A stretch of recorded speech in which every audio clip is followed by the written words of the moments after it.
So the DL whisperer has convinced you all that he can tell who is DL and who is not. And you guys are paying him to find out if a man is DL. I shake my head in disbelief because I give black women more credit. Like, black women, at least I think, feel, and believe, are smarter than this. But anyway, the DL Whisperer has you guys lined up, passing out your money. He's teaching classes on how you can with pinpoint accuracy, determine if your man is DL. Snake oil. Snake goddamn oil. You can't tell. You know how you could tell? And first of all, before I get into all of that, let me say this. Shout out to the DL Whisperer, right? Because what I'm not going to do is hate on the next person's hustle. If you see a sucker, take a sucker. If they are dumb enough to get in line believing that you can empower them with some gift of discernment to determine whether or not a man is gay and you're making money off of that, brilliant. Brilliant. Brilliant. Bravo. Job well done. Get every single cent you can. As much as I disagree with it, I cannot hate on the hustle because it is so smart. You have weaponized them weaponizing homophobia and pull the Uno reverse.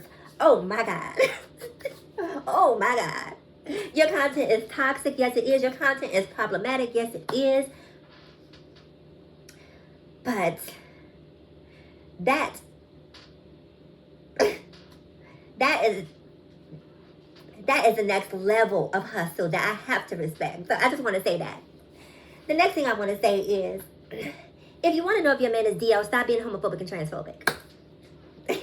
Stop being homophobic and transphobic. It's really not that complicated. The reality is, you want all men to be straight. You want all men to be cis heteronormative. That is the only way that you will be at peace. If there are any aberrations, deviations from cis heteronormative behavior, you're going to throw a hissy fit about that. And a lot of the reason why many of you are upset, and I'm just going to be honest here, is because you're not being chosen.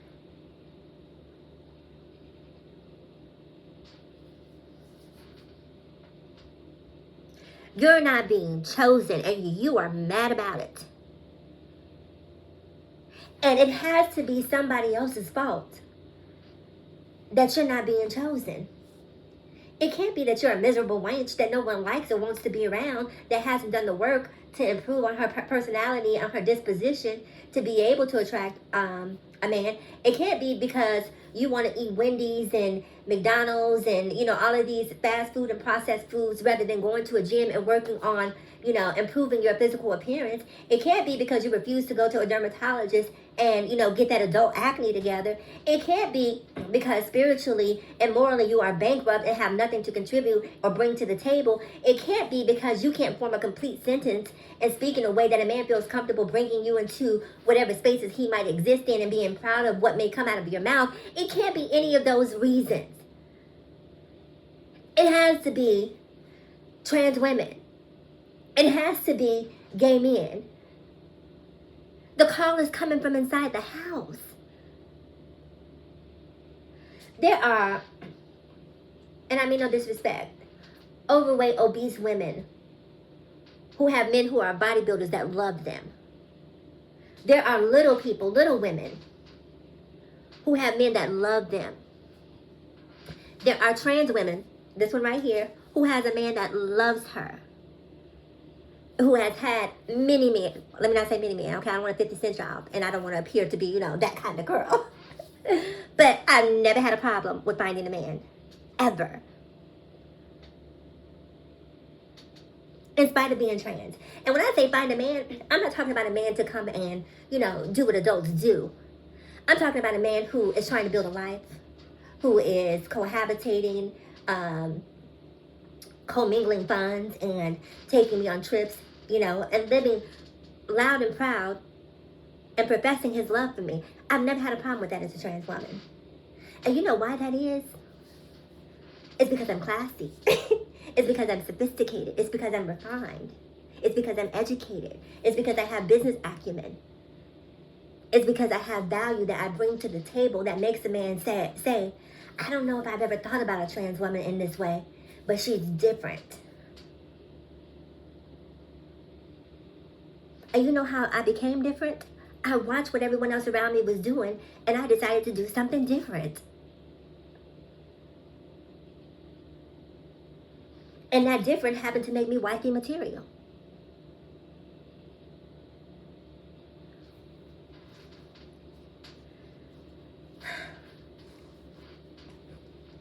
Every man's not going to be straight. You guys have a problem with the red dress run. You guys come underneath Stephon Diggs' content now. I see that now at every opportunity. And you attack his sexuality. I mean, it's so bad now that a man can be completely straight, but because he expresses himself outwardly in a way that is different from what you're used to, instantly, you guys are going to label him DL. And then you're hopping on the bus to go up to a prison to see a man who's doing what men do in prison. And then coming back home to you. If you want DL culture to stop being homophobic and stop being transphobic.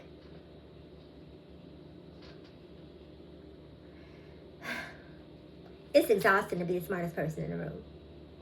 It is exhausting to be the smartest person in the room. And I feel like in every room I go into, I don't brag on what I look, well, maybe I do on occasion. I was going to say I don't brag on what I look like, but maybe I do on occasion.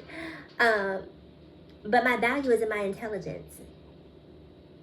My value is in my kindness. My value is in the energy that I put into the universe. My value is in how I treat other people. And some of you haven't learned those lessons, and that's why you can't find a man, and that's why you're sending your money to the DL Whisperer trying to find out if a man is DL or not. And he's not DL, you're just unlikable. He's not DL, you're just unlovable. Is it too much to ask yourself, am I the problem? Cardi B said, am I the drama? Because I guarantee you, while you may not be 100%, you are definitely making a contribution to the problem.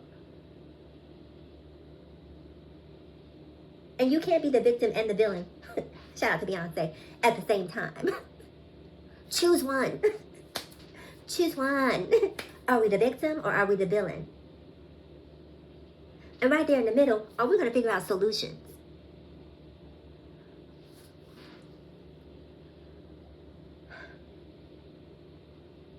And I'm going to say this one final thing. Every time we talk about DL men, the same subject comes up. And y'all know that same subject is about STDs. It's 2025. Some of you are still living in 1980 when it comes to being educated about sexual health. The LGBTQIAP plus community has done a phenomenal job for the most part, and there's still work to be done around sexual health. See, some of you believe that if people in 2025 contract AIDS, some of y'all don't even know that HIV and AIDS are two separate things. Some of you guys don't even understand that HIV is the virus that causes AIDS. You can have HIV for the rest of your life. If you're smart enough to go out, get tested, and get the proper regimen, the proper medications. Now, some of you are so complacent in your heterosexuality that it doesn't even dawn on you that you could potentially be exposing yourself to HIV. I watched Kaya, I believe it was, criticize Tamar Braxton. Shout out to Tamar Braxton, who is the only black woman, the only cis heteronormative woman, honestly, that I've seen talking about getting on PrEP. PrEP prevents you from contracting HIV. And then there are other medications that suppress HIV, so even if you contract HIV, it is no longer communicable by sex. But you would have to be intelligent enough to do the work to understand that. You'd have to be accountable for your own sexual health to understand that. You guys don't want to be accountable. You want someone to blame. So keep listening to the DL Whisperer if that's what you want. Keep paying the DL Whisperer. Please keep paying the DL Whisperer because again, I'm not here to ruin his mojo. I love the hustle. I love it. But at some point, you got to start doing the work. You got to start asking yourself the questions about how can I do better? How can I be better? The problem is that yes, some men should be more honest. Some men should lead with integrity. But some women should also not indict men or condemn men for expressing their sexuality. You guys do it constantly. I'm not making this stuff up. And I'm going to say this one final thing before I get out of here. I know that in most cases, when I'm talking about trans issues, when I'm talking about DL issues, when I'm talking about sexual health, what have you, I know that I probably have the unpopular opinion. But the fact that my opinion is unpopular doesn't make it wrong. The fact that you exist in an echo chamber where people are saying the same thing to you on a loop, that's where the problem lies. HIV is rampant amongst black cis women. Rampant. Bakaya is making fun of Tamar for taking PrEP and promoting PrEP.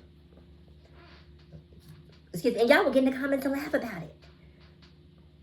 And then turn around and then be upset because someone has contracted HIV and is knocking on their deathbed because they didn't think A, that they had the potential to contract it, and B, because they didn't think that they had the potential to contract it, they didn't go to get checked out. Now that Trump is erasing your Medicaid, you don't have the benefits to go get checked out. When I tell you, you guys are doing a good job at taking yourself up out of here. Grow up. Grow up. And while you're growing up, subscribe. And comment below. I will see you guys in the next video. Bye.